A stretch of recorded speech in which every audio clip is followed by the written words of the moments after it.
أعوذ بالله من الشيطان الرجيم. بسم الله الرحمن الرحيم. يا أيها الذين آمنوا إذا تداينتم بدين إلى أجل مسمى فاكتبوه وليكتب بينكم كاتب بالعدل ولا يأبى كاتب أن يكتب كما علمه الله فليكتب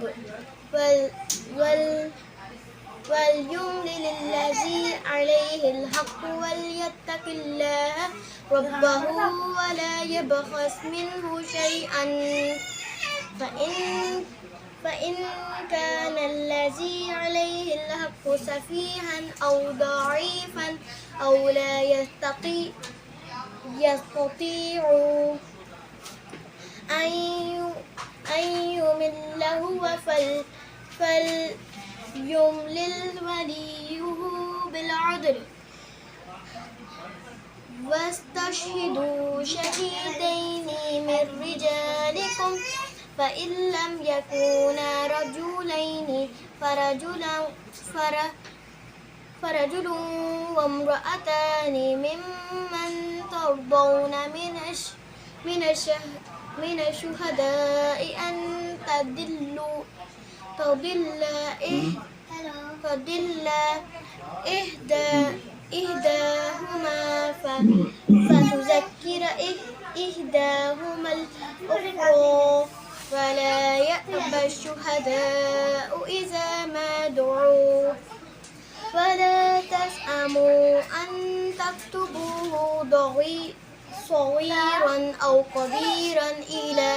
أجله ذلكم أقسط عند الله وأقوم للشهادة وأدنى ألا ترتابوا إلا أن تكون تجارة حضيرة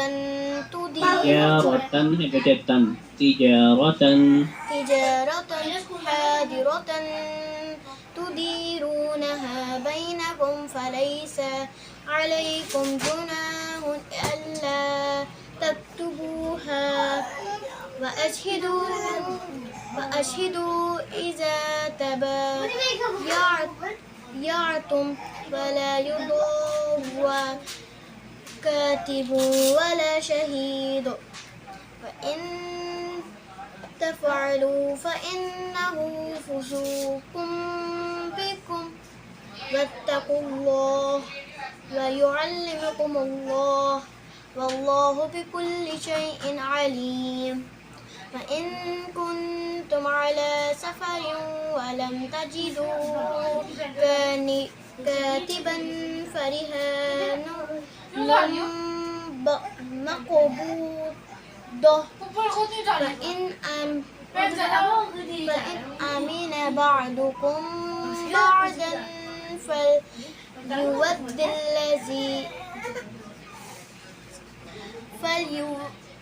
فليود الذي اؤتمن أمانته فليتق الله आवाज बहुत कट रही है आपकी बेटे فليؤد